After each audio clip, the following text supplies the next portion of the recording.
اس لیے اس پورے خطے سے امریکہ کی یہ شکست جو ہے، ان کے اپنے مسائل بھی ہیں،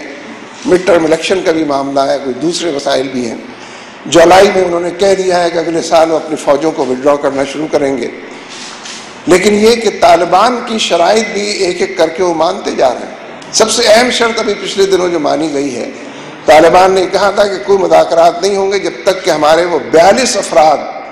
جن کو یونائٹڈ نیشنز نے دنیا کا سب سے بڑا دہشت گرد ڈکلیئر کیا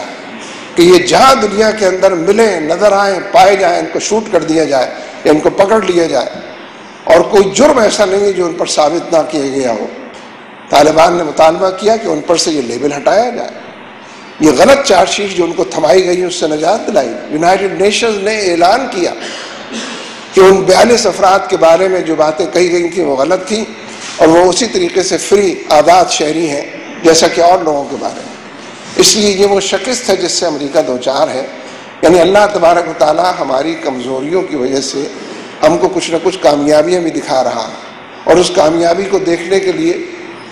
بہت زیادہ بصیرت و بصارت کی نہیں، بہت تھوڑی مقدار میں بھی یہ قیمتی شے میسر ہو تو انسان کو دور تک کا منظرنامہ نظر آتا ہے۔ جماعت اسلامی اس طرح کے تمام حالات میں، سیاسی دائرے میں بھی، نظریاتی دائرے میں بھی، انسانوں کی خدمت کے حوالے سے بھی، خدمت کے حوالے سے ایک بات کہہ کر بات کو ختم کرتا ہوں۔ حقیقت یہ ہے کہ اس بات پر اللہ تبارک و تعالیٰ کا شکر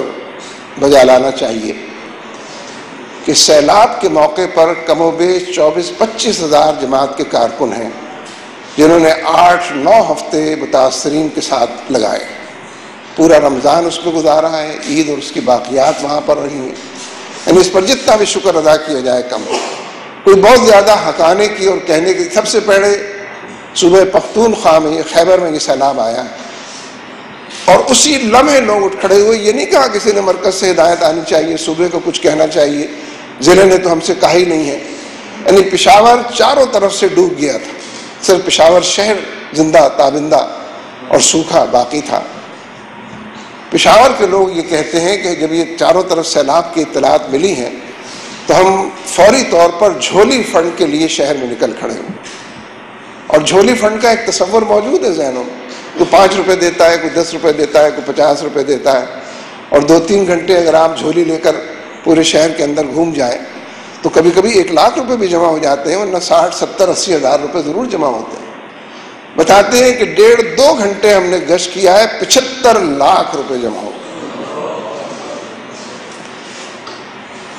یعنی کارکنوں نے بھی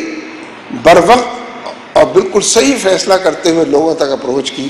اور لوگ بھی بالکل مستعد تھے، تیار تھے، آمادہ تھے تعاون کرنے کے لیے اور ہر حوالے سے ساتھ دینے کے لیے۔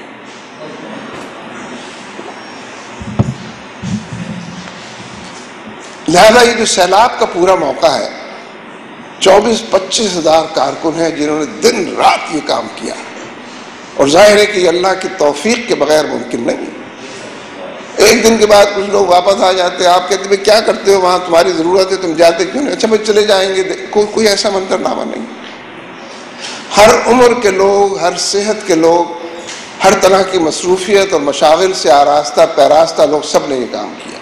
لیکن جو بات کہنے کے لیے میں نے یہ بات شروع کی تھی، آپ کو یاد ہوگا کہ پہلے دن سے ہم نے یہ اپیل کی کہ اجتماعی طور پر توبہ اور استغفار بھی کی جائے، سیلاب زدہ لوگ بھی کریں، متاثرین بھی کریں، اور باقی پورا ملک بھی، یہاں کے باشندے بھی کریں، اس لیے کہ ایک آزمائش وہ تھی کہ جو 2 کروڑ سے زیادہ لوگوں کو سیلاب سے متاثر ہونے کی وجہ سے جس نے آ لیا، لیکن باقی جو 15-16 کروڑ لوگ تھے، دوسری آزمائش ان کی تھی، اور شاید زیادہ بڑی آزمائش تھی کہ جن تک سیلاب نہیں پہنچا ان کے لیے وارننگ پہنچی ہے، تنبیہ ان کے قریب سے ہو کر گزری، ان کو بتایا گیا ہے کہ تم سب لوگ خس و خاشاک کی اہمیت بھی نہیں رکھتے ہو، لمحوں کے اندر خس و خاشاک کی طرح بہتے ہوئے نظر آتے ہو اور سب کچھ اپنا گم کر بیٹھتے ہو، تم کیوں نہیں اپنے رب کی طرف لوٹتے اور پلٹتے ہو؟ تم کیوں نہیں اس کی بندگی کے راستوں کو اپناتے ہو؟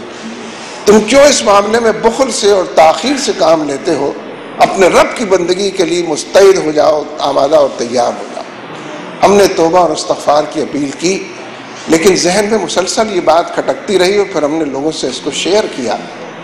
کہ میری اور آپ کی توبہ اور استغفار سے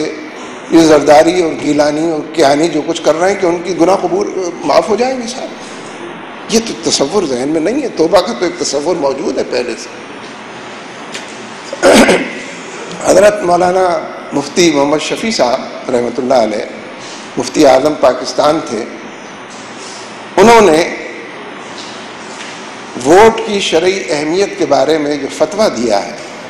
اس کا ایک نقطہ میں بیان کرتا ہوں. انہوں نے یہ فرمایا کہ ہر شخص پیدائشی طور پر حق کے حکمرانی رکھتا ہے. میرے پاس بھی حکمرانی کا حق موجود ہے, آپ کے پاس بھی موجود ہے, لیکن 18 کروڑ لوگ تو حکمران نہیں بن سکتے معاشرے میں. اس لیے ہم ووٹ کے ذریعے اپنا حق حکمرانی تفویض کرتے ہیں, ڈیلیگیٹ کرتے ہیں, ٹرانسفر کرتے ہیں کہ میری طرف سے تم یہ حق استعمال کرو. اس لیے آپ کے ڈبے سے 60,000 حق حکمرانی نکلتے ہیں جس کو آپ ووٹ کہتے ہیں, 70,000 نکلتے ہیں, 80,000 نکلتے ہیں جس کو ہم ووٹ کہتے ہیں. گویا جس کو ہم نے ووٹ دے کر حق حکمرانی دے کر کہیں پر بٹھا دیا ہے, پہنچا دیا ہے, اس کے ہر کیے اور کرتوت کے اندر, ثواب اور عذاب کے اندر ہم شریک ہیں. وہ اچھا کرے گا تو اس کے اچھے میں شریک ہیں, وہ برا کرے گا تو اس کے برے میں شریک ہیں.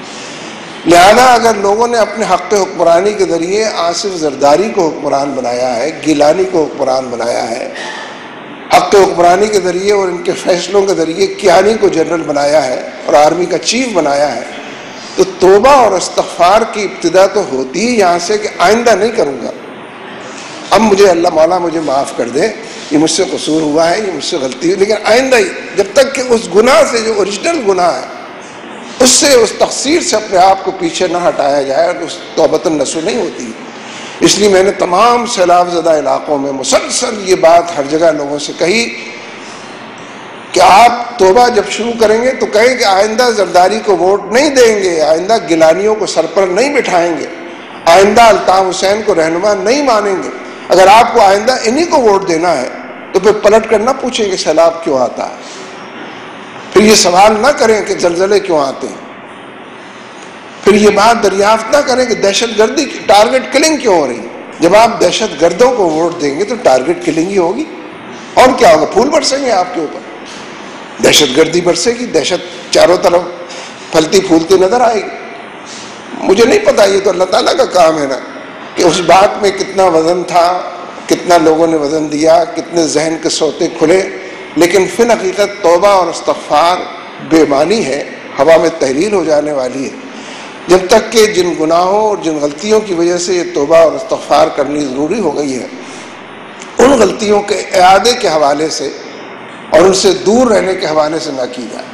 اس لیے حقیقت یہ ہے کہ یہ جو سیلاب کا معاملہ تھا اس میں رابطہ عوام کا بھی بڑا موقع تھا.